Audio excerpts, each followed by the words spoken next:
ಎಲ್ಲರಿಗೂ ಭಕ್ತಿಯ ಶರಣಗಳು. ಇಂದಿನ ಬಸವಶಕ್ತಿ ಶಿಬಿರ ಈಗ ತಾನೇ ವಿಷಯವನ್ನು ಪ್ರಸ್ತಾಪ ಮಾಡಿರ್ತಕ್ಕಂಥ ಬಸಲಿಂಗಪ್ಪ ಬಾದರ್ಲಿ ಅಣ್ಣನವರು ಎಲ್ಲ ವಿಷಯಗಳನ್ನು ಹೇಳಿದ್ದಾರೆ. ನಾನು ಉಪನ್ಯಾಸಕನಲ್ಲ, ವಿದ್ವಾಂಸನಲ್ಲ, ಯಾವುದೇ ಒಂದು ವಚನ ಇಟ್ಕೊಂಡು ಅದ್ರ ಬಗ್ಗೆ ನಿರ್ವಹಣೆ ಮಾಡೋನು ನಾನು ಹಳ್ಳಿಗಾಡಿಯಲ್ಲಿ ಹುಟ್ಟಿ ಜನಸಾಮಾನ್ಯ ಜೊತೆಗೆ ಬದುಕಿ ಬಂದಿರೋ ನಾನು. ಎಲ್ಲರೂ ಹೀಗೆ ಏನೋ ಮಾಡಿಬಿಟ್ಟು ನನಗೆ ಒಂದಿಷ್ಟು ಈ ಜವಾಬ್ದಾರಿ ಕೊಟ್ಟು ಇಲ್ಲ ನೀನೇ ಇರ್ಬೇಕಂತ ಅಧ್ಯಕ್ಷ ಮಾಡಿ ಎಲ್ಲರಿಗೂ ಕುಂತಿದಾರ. ಅವ್ರು ನಾನು ದಿನ ಮನೆಗೆ ಬೈಕೊಂತಿರ್ತೀನಿ. ಮ್ಯಾಗ್ನೆಟ್ ಅಲ್ಲ, ಮ್ಯಾಗ್ನೆಟ್. ನಮ್ಮ ಲಿಂಗಾಯತ ತತ್ವ ಏನ್ ಹೇಳ್ತದಂದ್ರೆ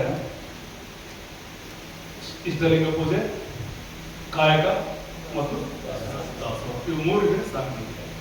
ಇವು ಮೂರು ಎಲ್ಲರೂ ಲಿಂಗ ಪೂಜೆ ಮಾಡ್ಕೊಂಡೇ ಅದೀವಿ, ಬಹುತೇಕ ಎಲ್ಲರೂ ಅದೀವಿ. ಇದನ್ನು ನಾವೆಲ್ಲರಿಗೂ ಪ್ರತಿನಿತ್ಯ ಎಲ್ಲರಿಗೂ ನಾವು ಇದನ್ನ ನಮ್ಮ ಮಕ್ಕಳು ಮತ್ತು ಪಕ್ಕೆ ಪರಕ್ಕೆ ಅಳವಡಿಸ್ಬೇಕಾದ್ದು ಮೊದಲನೇ ಧರ್ಮ ಅಳವಡಿಸೋದು. ನೆಕ್ಸ್ಟ್ ಕಾಯಕ ಮಾಡಲೇಬೇಕು. ಬಸವಣ್ಣ ಹೇಳಿದ್ರೆ ನಾವು ಕಾಯಕ ಮಾಡಬೇಕು, ಅದರಲ್ಲಿ ಸ್ವಲ್ಪ ಶುದ್ಧವಾದ ಕಾಯಕ ನಾವು ಹಾಸ್ಕೊಂಡು ನಾವು ಬದುಕಬೇಕು. ನೆಕ್ಸ್ಟ್ ದಾಸೋಹ, ಅದು ನಮ್ಮಲ್ಲೆಲ್ಲ ಇದೆ. ದಾಸೋಹ ಮಾಡ್ತಾ ಇದೀವಿ. ಎಲ್ಲಿ ಮಾಡ್ತಾ ಇದೀವಿ ದಾಸೋಹ? ಎಲ್ಲಿ ಸತ್ಕಾರ್ಯ ಇಲ್ಲ, ಎಲ್ಲಿ ದುರುಪಯೋಗ ಆಗ್ತದೆ, ಎಲ್ಲಿ ಒಂದಿಷ್ಟು ಅವ್ಯವಹಾರ ಆಗ್ತದೆ ಅಂತ ಕಾರ್ಯಕ್ರಮ ನಾವು ದಾಸೋಹ ಮಾಡ್ತೀವಿ. ಅಂತ ಒಂದಿಷ್ಟು ಕ್ಷೇತ್ರಗಳಿಗೆ ದಾಸೋಹ ಮಾಡ್ತೀವಿ ಅಂತ ಬಂದಿದ್ದೀವಿ. ಅದು ಹೋಗ್ಬೇಕು. ಸತ್ಕಾರ್ಯಗಳು ಮತ್ತು ಜನರಿಗೆ ಉಪಯೋಗ ಆಗ್ತಕ್ಕಂಥ ಸಮಯ ಸಂದರ್ಭದಲ್ಲಿ ಆ ಒಂದು ಕಾರ್ಯಕ್ರಮಗಳಿಗೆ ನಾವು ದಾಸೋಹ ಮಾಡಬೇಕು ಅಂತ ನಮ್ಮ ಮನವಿ. ಇಡೀ 108 ಏನು ನಮ್ಮ ಕರ್ನಾಟಕ ಮತ್ತು ಇದರಲ್ಲಿ ಇರ್ತಕ್ಕಂಥ ಏನು ಅನ್ಯ ಧರ್ಮೀಯರು ಇರ್ಬೋದು, ಅನ್ಯ ಜಾತಿಯರು ಇರ್ಬೋದು, ಎಲ್ಲರಿಗೂ ಸಹ ನಾವು ಅನ್ನ, ಅಕ್ಷರ ಮತ್ತು ಆಶ್ರಯ ಇವು ತ್ರಿವಿಧ ದಾಸೋಹದ ಮೂಲಕ ಸುಮಾರು ಸ್ವತಂತ್ರ ಪೂರ್ವದಿಂದಲೂ ನಾವು ಇದನ್ನು ಮಾಡ್ಕೊಂತ ಬಂದಿದ್ದೀವಿ. ಹಾಗಾಗಿ ಲಿಂಗಾಯತರು ದಾಸೋಹಿಗಳು ಅಂತ ಎಲ್ಲರೂ ಕರ್ತವ್ಯ ಮಾಡೋದು. ಈಗ ಏನಾಗಿದೆ, ನಮಗೆ ದಾಸೋಹ ಮಾಡಿ ಮಾಡಿ ಮಾಡಿ ಮಾಡಿ ನಾವು ಸಣ್ಣಾಗಿದ್ದೀವಿ. ಈಗ ಅವತ್ತು ನಮ್ಮಲ್ಲಿ ದಾಸೋಹ ಪಡೆದು ನಮ್ಮ ಆಶ್ರಯದ ಬೆಳೆದಿರ್ತಕ್ಕಂಥ ಮನುಷ್ಯ ಇವತ್ತು ನಮ್ಕಿಂತ ಚೆನ್ನಾಗಿ ಬದುಕ್ತಾ ಇದ್ದಾರೆ. ಎಲ್ಲ ಹಳ್ಳಿಗಳಲ್ಲಿ ನೋಡ್ತಾ ಇದೀವಿ, ಎಲ್ಲ ಊರಾಗಲ್ಲಿ ನೋಡ್ತಾ ಇದೀವಿ, ಎಲ್ಲ ಕಡೆ ನೋಡ್ತಾ ಇದೀವಿ. ಕಾರಣ ಇಷ್ಟೇ, ಅವರೆಲ್ಲ ಸಂವಿಧಾನಬದ್ಧ ಅಡಿಯಲ್ಲಿ ಇರ್ತಕ್ಕಂಥ ಸರ್ಕಾರದ ಸವಲತ್ತುಗಳು ತಗೊಂಡ್ಬಿಟ್ಟು ಅವ್ರು ಬದುಕ್ತಾ ಇದ್ದಾರೆ. ದಯವಿಟ್ಟು ಕೇಳ್ರಿ, ನಾನು ಹಿಂದೂ, ನಾನು ಸನಾತನ, ನಾನು ವೀರಶೈವ, ನಾನು ಹಿಂದೂ ವೀರಶೈವ ಅಲ್ಲ ನಾವು ಅರ್ಥ ಮಾಡ್ತೀವಿ. ಇಲ್ಲಿರೋರಿಗೆಲ್ಲ ಬಹುತೇಕ ನಮ್ಗೆ ಅದೇ ಇದೆ, ಏನು ತೊಂದರೆ ಇಲ್ಲ. ನಾವು ಮುಂದೆ ಹೋಗಿ ನಾವು ಏನ್ ಮಾಡ್ಬೇಕು ಜನರಲ್ಲಿ ಅನ್ನೋದಕ್ಕೆ ನಾನು ಹೇಳ್ತಾ ಇದ್ದೀನಿ. ಇಲ್ಲಿರೋರು ಯಾರು ಕಡಿಮೆ ಇಲ್ಲ, ನನಗಿಂತ ತಿಳಿಯೋರಿಲ್ಲ. ಬಸವಣ್ಣ ಅಷ್ಟೇ ನಾನು ಹೇಳ್ತಾ ಇದ್ದೀನಿ. ಎಲ್ಲರೂ ನಮ್ಮಲ್ಲಿ ಆಶ್ರಯ ತಂದು ಬೆಳೆದಿರೋರು. ಹಾಗಾಗಿ ಅವರೆಲ್ಲ ಈಗ ಸರ್ಕಾರದ ಮೀಸಲಾತಿ ಸೌಲಭ್ಯದಲ್ಲಿ ಚೆನ್ನಾಗಿರೋದು. ಅವ್ರ ಮಕ್ಕಳು ಫೀಸ್ ಕಟ್ಟಲಿಕ್ಕೆ ಏನು ತೊಂದರೆ ಇಲ್ಲ, ಎಲ್ಲ ಸ್ಕಾಲರ್ಶಿಪ್ ಬರ್ತದೆ, ಅವ್ರಿಗೆ ಮನೇನು ಫೆಸಿಲಿಟಿ ಸಿಗ್ತದೆ, ಅವ್ರಿಗೆ ಸಬ್ಸಿಡಿಗಳು ಸಿಗ್ತಾವ, ಅವರಿಗೆ ನೌಕರಿನೂ ಸಿಗ್ತದೆ, ಎಲ್ಲ ಸಿಗ್ತದೆ.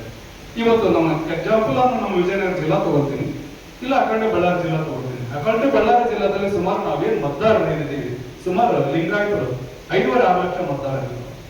5.5-6 ಲಕ್ಷ ಮತದಾರರಿದ್ದೀವಿ. ಈ 5.5-6 ಲಕ್ಷ ಮತದಾರ 10 ವಿಧಾನಸಭಾ ಕ್ಷೇತ್ರ ಬರ್ತಾ ಇದೆ ನಮಗೆ. 5-6 ಲಕ್ಷ ಮತದಾರ ಇರ್ತಕ್ಕಂಥವ್ರಲ್ಲಿ ಒಬ್ಬನೇ IAS, IPS, KS ನಮ್ಮಲ್ಲಿ ಯಾರು ಇಲ್ಲ. ಬಹುತೇಕ ಯಾರೋ ಒಬ್ಬರು ಇಬ್ರು ನಮ್ಮಲ್ಲಿ ಇರ್ಬೇಕು ಅನ್ಸುತ್ತೆ. ಯಾರು ನಮ್ಮ ಮೊನ್ನೆ ಶಿವಯೋಗಿ ಮಗಳು, ಯಾರು ನಮ್ಮ ಮಧ್ಯವರು ಶಿವಯೋಗಿ ಮಗಳು ಒಬ್ಬರಾಗಿರ್ಬೇಕು. ನಮಗೆ ಬನ್ನಿಕಲ್ ಶಿವಯೋಗಿ ಮಗಳು ಒಬ್ಬರಾಗಿರ್ಬೇಕು. ಅದು ಬಿಟ್ರೆ ನಾವು ಯಾರನ್ನ ಕೇಳಿಲ್ಲ. IAS, IPS, KS ಯಾರು ನಮ್ಮಲ್ಲಿ ಇಲ್ಲ. ಕಂಪ್ಲೇಂಟ್ ಒಂದಾಗಿದೆ ನೋಡಿ, ಯಾರೋ ಒಬ್ರು ಇಬ್ರು ಇದಾರಪ್ಪ. ಅದನ್ನ ನಾವು ದೊಡ್ಡದಾಗಿ ಹೇಳ್ಕೊಳ್ಳೋದು ಬೇಡ. ಇಲ್ಲ, ನಮ್ಮಲ್ಲಿ ಇಲ್ಲ. ಯಾಕಿಲ್ಲ? ಅದೇ ಅನ್ಯ ಸಾಮಾಜಿಕರು ಎಷ್ಟು ಜನ ಇದಾರ, ಈ ಅರಿವು ನಮಗೆ ಬರ್ಬೇಕಾಗಿದೆ. ಯಾಕೆ ಲಿಂಗಾಯತ ಮೀಸಲಾತಿ ಬೇಕು ಅನ್ನೋದಕ್ಕೆ ಈ ಅರಿವು ನಮಗೆ ಬೇಕಾಗಿದೆ. ಹಾಗಾಗಿ ನಾವೇನ್ ಮಾಡ್ತಾ ಇದೀವಿ ಅನ್ನೋದು ಇಂಪಾರ್ಟೆಂಟ್ ಅಲ್ಲ. ಪ್ರತಿನಿತ್ಯ ಈ ವಿಷಯಗಳನ್ನ ನಾವು ಜನರ ಮುಂದೆ ಇಡ್ತಾ ಇದ್ದೀವಿ. ಬರೀ ನಾವು ಬಿಜೆಪಿ ಬೇಯಿದೆ, ಸ್ವಾಮಿಯವ್ರನ್ನ ಬೇಯಿದೆ, ಇನ್ನೊಬ್ಬರನ್ನ ಬೇಯಿದೆ, ವೈದಿಕರನ್ನ ಬೇಯಿದೆ ಅಂತ ತಗೊಂಡಿದ್ದೀವಿ. ನಾವ್ ಯಾರು ನಿನ್ ಮೇಲೆ ಬೇಯೋದು ಬೇಡ. ಯಾರು ನಮ್ಮ ಪರವಾಗಿ ಇರ್ತಾರ ಅವ್ನ ಅಪ್ಕೊಳ್ಳೋಣ, ಯಾರು ದೂರ ಇರ್ತಾರ ಅವ್ನು ಬಿಟ್ಬಿಡ, ಇಲ್ಲ ಅಲ್ಲೇ ಬಿಟ್ಬಿಡ. ಇವತ್ತು ಇಡೀ ಜಿಲ್ಲೆಯ ಪರಿಸ್ಥಿತಿ ಹಿಂಗಿದೆ. ನಮ್ಮ ಇಡೀ 10 ವಿಧಾನಸಭಾ ಕ್ಷೇತ್ರದಲ್ಲಿ ಒಬ್ಬರೇ ಒಬ್ರು ನಮ್ಮ ಶಾಸಕರಿದ್ದಾರೆ. ಅದು ಅರ್ಪಣೆಯಿಂದ ಆಯ್ಕೆವಾಗಿ ಬಂದರೆ ಅದು ಪ್ರಕ್ಷೇತ್ರದಾಗ ಆಯ್ಕೆ. ಯಾಕೆ ಕಾರಣ ಆಯ್ತು? ಇಷ್ಟೊತ್ತನೇನು ಮಾತಾಡಿಲ್ಲ ರಾಜಕೀಯ ಪ್ರಜ್ಞೆ. ಈ ಪ್ರಜ್ಞೆ ಇಲ್ಲಕ್ಕೆ ನಾವ್ಯಾರು ಎಲ್ಲಿ ಚುನಾವಣೆಯಲ್ಲಿ ಯಾರು ನಮ್ಮವ್ರು ಬಂದಿಲ್ಲ. ರಿಸರ್ವೇಶನ್ ಕ್ಷೇತ್ರ ಓಕೆ, ಜನರಲ್ ಇದ್ವಲ್ಲ, ಜನರಲ್ ಅಲ್ಲಿ ನಮ್ಮವ್ರು ಯಾರು ಫೈಟ್ ಆಗ್ತಕ್ಕಂತ ಪರಿಸ್ಥಿತಿ ಬಂದಿದೆ. ಯಾಕೆ ಬಂದಿದೆ ಆ ಪರಿಸ್ಥಿತಿ? ನಾವ್ಯಾರು ಸಂಘಟಿತರಾಗ್ತಾ ಇಲ್ಲ, ಇಡೀ ಸಮಾಜ ಸಂಘಟನೆ ಇಲ್ಲ. ಆ ನಿಂತಿರ್ತಕ್ಕಂಥ ಶಕ್ತಿ ಇದ್ರೆ ಕೂಡ ಆ ಮನುಷ್ಯ ಸುಮ್ಮನೆ ಸರ್ಕೊಂಡ್ ಬಿಡ್ತಾನೆ. ಯಾಕಪ್ಪ ನನಗೆ ಯಾಕೆ ನನ್ನ ವ್ಯವಹಾರ ಐತೆ, ನನ್ನ ದುಡಿಮೆ ಐತೆ, ನಾನು ತಿಂದು ನಾನು ನನ್ನ ಮನೆಗೆ ಇರೋಣ, ಯಾಕೆ ನನಗೆ ರಾಜಕೀಯ ಬೇಕಂತ ಆ ಮನುಷ್ಯನ ದೂರ ಇರುತ್ತೆ.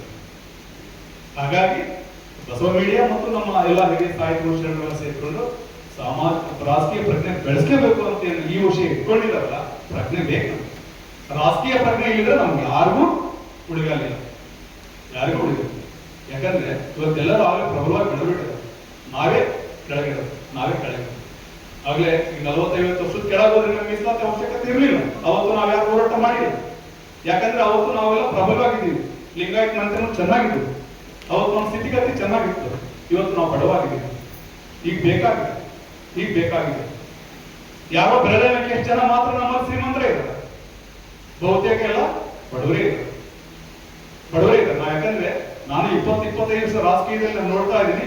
ದಿನ ಹಾಸ್ಟೆಲ್ ಸೇರಿಸ್ಲಿಕ್ಕೆ, ಕಾಲೇಜ್ ಸೇರಿಸ್ಲಿಕ್ಕೆ ಪ್ರತಿ ವರ್ಷ ಏನಿಲ್ಲ ಒಂದು 200-300 ಜನರಿಗಾದ್ರೂ ನಾವು ಅಡ್ಮಿಷನ್ಗೆ ಅಡ್ಡಾಡ್ತಾ ಇರ್ತೀವಿ. 10 ಜನ ನಮ್ಮ ಹತ್ರ ಬರ್ತಾರೆ, ನಾವು ಆ ಕೆಲಸ ಮಾಡ್ತಾ ಇರ್ತೀವಿ. ಇದಕ್ಕ ರಾಜಕೀಯ ಪ್ರಜ್ಞೆ ನಮಗೆ ಬೇಕು. ಇಲ್ಲೇನಿದ್ದಾರೆ, ಚುನಾವಣೆಗಳಲ್ಲಿ ನಾವು ಯಾವ ರೀತಿ ಪಾರ್ಟಿಸಿಪೇಟ್ ಮಾಡಬೇಕು ಅನ್ನೋದನ್ನ ಒಂದು ವಿಷಯ ಇಟ್ಕೊಂಡಿದ್ದಾರೆ. ನಾವು ಈಗ ಇಡೀ ವಿಜಯನಗರ ವಿಧಾನಸಭಾ ಕ್ಷೇತ್ರ ತಗೊಂಡ್ರೆ ಒಂದು 30-35 ಸಾವಿರ ಮತದಾರ ನಾವು ಇಲ್ಲಿ ನಾವೆಲ್ಲ ಮತದಾರನ ಮನ ಪರಿವರ್ತನೆ ಮಾಡಷ್ಟು ಏನು ಬೇಕಿಲ್ಲ ನಮಗೆ. ಅದರಲ್ಲಿ ಒಂದು 20% ಜನ ಮತದಾರನ ನಾವು ಮನೋಪರಿವರ್ತನೆ ಮಾಡಿವಂದ್ರೆ ಮುಗಿತು. ನಾವು ಯಾವನ್ನ ಬೆಳೆಸ್ಬೇಕು, ಯಾವನ್ನ ಬೆಳೆಸ್ಬೇಕು. ಯಾರೇ ಇರಲಿ, ಯಾವ ಪಾರ್ಟಿಯಲ್ಲಿ, ಯಾವ ಜಾತಿಯಲ್ಲಿ, ಯಾರಿರಲಿ, ನಮ್ಗೇನು ಬೇಕು. ಯಾಕಂದ್ರೆ ಆಲ್ರೆಡಿ ಪಾರ್ಟಿ ಸೆಟ್ ಆದ ಒಂದಿಷ್ಟು ಜನ ಇರ್ತಾರೆ, ಯಾವ ಪಕ್ಷಕ್ಕೆ ಮತದಾರ ಒಂದಿಷ್ಟು ಜನ ಇರ್ತಾರೆ. ಒಂದು 20% ಮತದಾರನ ನಾವು ಮನ ಮುಟ್ಟಿ ಈಗಿದೆ, ನಮ್ಮ ಹಿರಿಯರೆಲ್ಲ ಈಗ ಹೇಳಿದಾರ, ಈಗ ತೀರ್ಮಾನ ಮಾಡಿದಾರ, ಇಲ್ಲಿ 2 ಜನ ನಿಂತಿದಾರ, ಇವನು ನಮ್ಮ ಸಮಾಜದ ಪರವಾಗಿ ಕೆಲಸ ಮಾಡ್ತಕ್ಕಂಥ ವ್ಯಕ್ತಿ. ಪಕ್ಷ ಯಾವ್ದಿರ್ಲಿ, ಜಾತಿ ಯಾವ್ದಿಲ್ಲ, ನಮಗೆ ಬೇಕಿಲ್ಲ. ಅವ್ನು ಬಿಜೆಪಿ ಇರ್ಲಿ, ಕಾಂಗ್ರೆಸ್ ಇರ್ಲಿ, ತಾಳೆ ನನ್ಗೇನ್ ಬೇಕಾಗಿದೆ, ನಮ್ಮ ಪರವಾಗಿ ಕೆಲಸ ಮಾಡ್ತಕ್ಕಂಥ ಅವ್ನಾಯ್ತ ಅಂದ್ರೆ ಅವನಿಗೆ ನಮ್ಮ ಮತ ಹಿರಿಯರು ಹೇಳಿದಾರೆ ಈಗ ಅಂತಂದು ಹೇಳ್ಬಿಟ್ಟು ನಾವು ನೆಟ್ವರ್ಕ್ ಮಾಡ್ಕೋಬೇಕು. ಆರಾಮಾಗುತ್ತೆ, ಏನ್ ತೊಂದ್ರೆ ಇಲ್ಲ. ನಾವೆಲ್ಲ ಮಾಡಿದ್ವಿ ನಡೀತದೆ. ಆಮೇಲೆ ನಮ್ಮ ಬಸವಪರ ಸಂಘಟನೆಗಳು ಹೆಂಗಿರ್ಬೇಕಂತಂದ್ರೆ, ಬರೀ ಇಲ್ಲಿ ಮೀಟಿಂಗ್ ಕರೆದೀನಿ, ಇಲ್ಲಿ ಮೀಟಿಂಗ್ ಬರ್ರಿ, ನಾನು ಕೇಳ್ರಿ, ನಾನು ಭಾಷಣ ಮಾಡ್ತೀನಿ, ಒಂದಿಷ್ಟು ಊಟ ಮಾಡಿಸಿ ಉಂಡೋಗ್ರೆ ನಡೆಯಲ್ಲ. ಪ್ರತಿಯೊಬ್ಬರು ಸಮಸ್ಯೆಗೆ ನಾವು ಸ್ಪಂದಿಸಬೇಕು. ತಾಲೂಕು ಆಫೀಸ್ ಇರ್ಲಿ, ಪೊಲೀಸ್ ಸ್ಟೇಷನ್ ಇರ್ಲಿ, ಸಬ್ ರಿಜಿಸ್ಟರ್ ಇರ್ಲಿ, ಇದಕ್ಕಾಗಿ ನಿಂತ್ಕೋಬೇಕು ಒಂದು ಟೀಮು. ಪ್ರತಿನಿತ್ಯ ನಾವು ಜನಸಾಮಾನ್ಯರ ಕೆಲಸಕ್ಕೆ ನಾವು ಸ್ಪಂದಿಸ್ತೀವಿ ಅಂತಂದ್ರೆ ಆಟೋಮೆಟಿಕ್ ಆಗಿ ಸಂಘಟಿತರಾಗ್ತೀವಿ. ಯಾರನ್ನ ಸೋಲ್ಸ್ಬೇಕು, ಯಾರನ್ನ ಗೆಲ್ಸ್ಬೇಕು, ನಮ್ ಕೆಲಸ ಹೆಂಗಾಗ್ಬೇಕು ಅನ್ನೋದಕ್ಕೆ ಅದಕ್ಕೆ ಆಗ ಉತ್ತರ ಸಿಗ್ತದೆ ನಮ್ಗೆ. ಇಲ್ಲಿದೆ ಯಾರು ನಮ್ಮನ್ನು ಕೇರ್ ಮಾಡಲ್ಲ. ಈ ಹಿನ್ನೆಲೆಯಲ್ಲಿ ನಾವೇನ್ ಮಾಡ್ಬೇಕು, ಬೂತ್ ಮಟ್ಟದಲ್ಲಿ ಇರ್ತಕ್ಕಂಥ ನಮ್ಮ ಮತದಾರ ಪಟ್ಟಿ ನಾವು ಲಿಸ್ಟ್ ಮಾಡ್ಕೋಬೇಕು. ಒಂದು ಬೂತ್ ನಲ್ಲಿ ಎಷ್ಟು ಜನ ನಮ್ಮ ಲಿಂಗಾಯತ ಸಮುದಾಯ ಇದ್ದಾರೆ. ಕೆಲವರು ಇರ್ತಾರ, ಏನ್ ಹೇಳಿ ಕೇಳಲ್ಲ, ಅವ್ರು ಬಿಟ್ಬಿಡ, ನಾವು ಮನವೊಲಿಸೋಕೆ ನಮ್ಮ ಟೈಮ್ ಎಷ್ಟು ಬೇಡ. ಇನ್ನ ಕೆಲವರು ನಮ್ಮ ಮತದಾರನ ಮನವೊಲಿಸಿ ಅವ್ರನ್ನ ಒಂದ್ಬಿಟ್ಟು ಫೀಡ್ಬ್ಯಾಕ್ ಮಾಡಿ ನಾವು ಅವ್ರ ಹಿಡಿತ ಇಟ್ಕೋಬಹುದು. ಹಾಗೆ ಎಲ್ಲರೂ ಒಂದಿಷ್ಟು ಅಡ್ಡಾಡಿ ಇಡೀ ತಾಲೂಕಲ್ಲಿ ಸಂಘಟನೆ ಮಾಡ್ಕೊಂಡಾಗ ಆಟೋಮೆಟಿಕ್ ಆಗಿ ರಾಜಕೀಯ ಪ್ರಜ್ಞೆ ಲಿಂಗಾಯತ ಅಂತ ಬೇರೆ ಹೋಗ್ಬಿಟ್ಟು ಆಟೋಮೆಟಿಕ್ ಆಗಿ ಅಲ್ಲಿರ್ತಕ್ಕಂಥ ಎಲ್ಲ ಪಕ್ಷದಲ್ಲಿ ಹೋಗ್ಬಿಟ್ರೆ ಅವಾಗ ಯಾರಪ್ಪ ಲಿಂಗಾಯತ ಸಮಾಜ ಮುಖಂಡರು, ಮಲ್ಲಿಕಾರ್ಜುನ್ ಗೌಡ್ರ ಇಲ್ಲ ತೋರ್ಸಕ್ ಲಿಂಗಪ್ಪವ್ರ ಇದು ಮಾಡ್ತಾರೆ, ದಣಿ ಬರ್ತೀನಿ ದಣಿ ಅಂತ ಕೆಲಸ ಐತಂತ, ಬರ್ತೀನಿ ದಣಿ ಅಂತ ಕೆಲಸ ಐತಂತ ಯಾರೇ ಪಾರ್ಟಿ ನಿಂತ್ಕೊಂಡು ಅವಾಗ ಇಲ್ಲಿ ತಡಿಯಪ್ಪ, ನೀನ್ ಬರ್ಬೇಡ, ನನ್ ಟೈಮ್ ಇಲ್ಲ, ಒಂದ್ 2 ದಿನ ತಡಿ, ನಮ್ಮವ್ರಿಗೆಲ್ಲ ಅವಾಗ ಗಂಟೆ ಕೂತಾಗ ಏನಾಗತ್ತೆ, ಅವಾಗ ಎಲ್ಲಾ ಸಮಾಜದ ಮಾತು, ದಣಿಯರ ಮಾತು ಅವ್ರು ಕೇಳ್ತಾರ. ಆಮೇಲೆ ನಮ್ಮ ಕೆಲಸ ಅವ್ರು ಮಾಡ್ಕೊಡ್ತಾರೆ. ಆಮೇಲೆ ನಾವು ಚುನಾವಣೆಯಲ್ಲಿ ಓಟ್ ಹಾಕಿ ದೂರ ಸರ್ಕೊಂಡಲ್ಲ, ನಾವು ಚುನಾವಣೆಯಲ್ಲಿ ಮತ ಹಾಕಿ ಗೆಲ್ತೀವಿ ಅಂತಂದಾಗ ಎದೆ ಮೇಲೆ ಗಂಟೆ ಕೆಲಸ ಮಾಡ್ತಕ್ಕಂಥ ಶಕ್ತಿ ನಾವು ಬೆಳೆಸ್ಕೋಬೇಕು. ಇಲ್ಲದ್ರೆ ಯಾರು ಕೇಳಲ್ಲ. ನಾನೇ ಈಗ ಸುಮಾರು 8-10 ಎಲೆಕ್ಷನ್ ಎಲ್ಲರನ್ನ ಗೆಲ್ಸ್ ಬಂದಿನಿ. ನಾವು ಆ ಟ್ಯಾಬ್ಲೆಟ್ ಯೂಸ್ ಮಾಡಿಲ್ಲ. ನಾವು ತಕ್ಷಣ ಬರೀ ಕೂಡಿಸ್ಕೊಂತಾರೆ. ಬಟ್ ಆಕ್ಟಿವ್ ಆಗಿ ಬೇರೆ ಮಾಡಿದ ಕೆಲಸ ನಮ್ಮ ಕೆಲಸ ಮಾಡ್ಕೊಡೋದು. ಹಾಗಾಗಿ ನಮ್ಮ ಸಂಘಟನೆ ಸ್ಟ್ರಾಂಗ್ ಆಗಬೇಕು, ನಮ್ಮ ಸ್ಟ್ರೆಂತ್ ಜೋರಾಗಬೇಕು. ಸ್ಟ್ರೆಂತ್ ಜೋರಾಗಬೇಕಂತಂದ್ರೆ ಏನಂದ್ರೆ ನಮ್ಮ ಟೋಟಲಿ ಎಲ್ಲ ಬಸವಪರ ಸಂಘಟನೆಗಳು ಒಂದೇ ಆಟನಾಗೆ ತಗೊಂಡು ಹೊಂಟಾರ. ನಾವು ಬಸವ ಬಳಗ, ಬಸವ ಸಮಿತಿ, ರಾಷ್ಟ್ರೀಯ ಬಸವ ದಳ, ನಮ್ಮ ಅಕ್ಕನ ಬಳಗ ಏನಿದೆ ಎಲ್ಲ ನಮ್ಮ ಕೋರ್ಸ್ ನಮ್ದು. ಜಾಗತಿಕ ಲಿಂಗಾಯತ ಮಹಾಸಭಾ ಸದಸ್ಯತ್ವ ಹೆಚ್ಚು ಹೆಚ್ಚು ಆಗ್ಬೇಕು. ಪ್ರತಿ ಮನೆಗೆ ಫ್ಯಾಮಿಲಿ ಪ್ಯಾಕೇಜ್ ರೀ. ನಿಮ್ ಮನೆಗೆ 10 ಲಕ್ಷ ಹುಡುಗರು ಮಾಡ್ರಿ, ಏನ್ ರೇಟ್ ಹೋಗುತ್ತೆ? 500 ರೂಪಾಯಿ ನಮ್ಗೆ ಗೊತ್ತಿಲ್ವಾ? ನಮ್ಗೆ 500 ರೂಪಾಯಿ ನಮ್ಗೆ ಗೊತ್ತಿಲ್ವಾ? ಮಾಡ್ರಿ. ಪಕ್ಕೆ ಬರೆಗೆಲ್ಲ ಮನೆ ಊರು ಒಂದ್ ಮನೆ ಬಿಡಲಾರ್ದಂಗ ಮಾಸ್ಟರ್ಸ್ ಎಲ್ಲರೂ ಇಲ್ಲಿಂದ ಹೋಗೋರ ತಗೊಂಡು ಹೋಗೋಣ, ಇಲ್ಲಿಂದ ಹೋಗೋರು ನಮ್ಮ ಮನಸ್ಸಿನಾಗ ಇಟ್ಕೊಂಡು ಹೋಗೋಣ. ಪ್ರತಿ ಊರಲ್ಲಿ ನಮ್ಮ ಮನೆ ಎಷ್ಟೇ ಇದಾವ ಎಲ್ಲರ ಮನೆಗೆ ಜಾಗತಿಕ ಲಿಂಗಾಯತ ಮಹಾಸಭಾದ ರಸೀದಿ ಇರಬೇಕು. ಇದ್ದಾಗ ಏನಾಗ್ತದೆ ಗೊತ್ತಾ? ಇಲ್ಲಿ ಏನಾಗುತ್ತೆ, ಇಲ್ಲಿ ಕೋರ್ಸ್ಪೇಟ್ ಲಿಂಗಪ್ಪಣ್ಣ ಮಹಾಬಲೇಶ್ವರ ರೆಡ್ಡಿ ಸಾಹೇಬ್ ಇಲ್ಲಿ ನಮ್ಮ ಹಿರಿಯರು ಒಂದು 12 ಜನ ಇವತ್ತಿನ ದಾಸೋಹ ಮಾಡಿಸ್ಬಿಡ್ತಾರೆ. ಮಾಡಿಸ್ತಾರೆ. ನಾವು ಬಂದು ನೋಡಿದ್ರೆ ನಾನು ಏನು ಅದರಿಂದ ಏನಾಗಲ್ಲ, ನಮ್ಮ ತಲೆಗಳು ಹೋಗೋಣಕ್ಕಲ್ಲ. ನಾನು ಇಲ್ಲೇನ್ ಮಾಡಿ ಅನ್ನೋದು ಬೇಕಲ್ಲ, ನಾವ್ ಇಲ್ಲೇನ್ ಕೆಲಸ ಮಾಡಿ ಅನ್ನೋದು ಬೇಕಲ್ಲ, ಈ ಸಮಾವೇಶದಾಗ ಇಷ್ಟು ಶ್ರಮ ಪಟ್ಟು ಅನ್ನೋದು ಬೇಕಲ್ಲ. ಯಾರೋ ಶ್ರಮ ಪಟ್ಟಾರ, ಯಾರೋ ಮಾಡ್ಯಾರ, ಬಂದು ಉಂಡಿ ಓದಿ. ಇದು ಅಭಿಮಾನ ಬರಲ್ಲ ನನಗೆ, ಇದು ಅಭಿಮಾನ ಬರಲ್ಲ ನನಗೆ. ನನ್ನ ಇನ್ವಾಲ್ವ್ಮೆಂಟ್ ಏನು ಸಮಾಜದಲ್ಲಿ? ನಾವು ದುಡ್ಡರ ಕಳ್ಕೊಂಡಿರ್ಬೇಕು, ಸಮಯನ ಕಳ್ಕೊಂಡಿದ್ದು ಸಂಘಟನೆಗೆ ಅಡ್ಡಾಡಿರ್ಬೇಕು, ಅವಾಗ ನನಗೆ ಬರ್ಬೇಕು. ಇಲ್ಲಿದ್ರೆ ನಾನು ಟಿವಿ ಮೇಲೆ ಕುತ್ಕೊಂಡು ಇದು ಯಡಿಯೂರಪ್ಪ ಇದ್ರಿ ನಾವು, ಇಲ್ಲ ಸಿದ್ದರಾಮಯ್ಯ ಕಾಂಗ್ರೆಸ್, ಇನ್ನೊಬ್ರು ಮುಸಲ್ಮಾನರು ಅಂತ ಹಿಂಗಂತ ಮಾತಾಡ್ಕೊಂಡು ಹೋಗ್ತೀವಿ. ಹಾಗೆ ನಾವೆಲ್ಲ ಸಮಾಜ ಸಂಘಟನೆ ಆಗಿರುವಂತ ಮಾತಾಡ್ತೀವಿ. ಮುಸಲ್ಮಾನರಪ್ಪ ಏನಪ್ಪ ಏನ್ ಸಂಘಟನೆ, ನಮ್ಮ ಕುರುಬರು ಏನ್ ಸಂಘಟನೆಪ್ಪ, ನಾಯಕರು ಏನ್ ಸಂಘಟನೆಪ್ಪ ಅಂತ ಮಾತಾಡ್ತೀವಿ. ಮತ್ತೆ ನಾವೇನ್ ಮಾಡ್ತಾ ಇದೀವಿ ಇವತ್ತು? ನಾವು ಸಂಘಟನೆಗೋಸ್ಕರ ಅಲ್ಲ ಸಭೆ ಕರೆದಿರೋದು. ನಾವು ಸಂಘಟನೆಗೋಸ್ಕರ ಅಲ್ಲ, ಯಾರೋ ಒಂದು 10 ಜನ 20 ಜನ ಸೇರ್ಕೊಂಡ್ಬಿಟ್ಟು ಕಷ್ಟ ಬಿದ್ದು ಬಸವ ಮೀಡಿಯಾ ಪಾಪ ಇಷ್ಟೆಲ್ಲ ಕೆಲಸ ಮಾಡಿ ಸೇರಿಸ್ತಾ ಇರೋದು. ಮತ್ತೆ ಯಾಕೆ ಇಂಡಿವಿಜುವಲ್ ಆಗಿ ತಾವೇ ಯಾವಾಗ ನಾವು ವಾಟ್ಸ್ಆಪ್ ಗ್ರೂಪ್ ನಲ್ಲಿ ಆಗಲಿ ಇಲ್ಲ ಇದರಲ್ಲಿ ಮಾಧ್ಯಮದಲ್ಲಿ ನೋಡಿದ ತಕ್ಷಣ ಏನ್ ಕಾರ್ಯ ಐತಿ, ಏನ್ ಕೆಲಸ ಐತೆ ಅಂತ ಫೋನ್ ಮಾಡಿ ಮಾತಾಡಲ್ಲ? ಏನ್ ಬಸವ ಮೀಡಿಯಾದಲ್ಲಿ ಮಾತ್ರ ಮೀಸಲಾತಿ ಬೇಕಾ ನಾಳೆ? ಇಲ್ಲ ಇಲ್ಲಿ ಇರ್ತಕ್ಕಂಥ ಬಸವ ಚಿಂತಕರಿಗೆ ಮಾತ್ರ ಮೀಸಲಾತಿ ಬೇಕಾ? ಎಲ್ಲರಿಗೂ ಬೇಕು ತಾನೆ ಇದು? ನಮ್ ಸ್ವಯಂ ಇಚ್ಛೆ ಬರ್ಬೇಕು. ನಮ್ಗೆ ನಮ್ ಸ್ವಯಂ ಇಚ್ಛೆ ಬರಬೇಕು. ನಮ್ದೇ ಸಮಾಜ, ನಮ್ದೇ ಕಾರ್ಯಕ್ರಮ, ನಮ್ದೇ ಹೊಟ್ಟೆ ಹಸ್ತಿರೋದು, ನನಗೋಸ್ಕರ ಇದು ಯಾವುದೋ ಒಂದು ಕಾರ್ಯಕ್ರಮ ಇದ್ದಂಗಿದೆ, ನಾನು ಹೋಗ್ಬೇಕು, ನಾನು ಇದರ ಪಾರ್ಟಿಸಿಪೇಟ್ ಮಾಡ್ಬೇಕು, ನನಗೆ ವಿಷಯ ಗೊತ್ತಾದ್ರೆ ನಾನು ಒಂದು 50 ಜನಕ್ಕೆ ಹೇಳ್ಬೇಕು.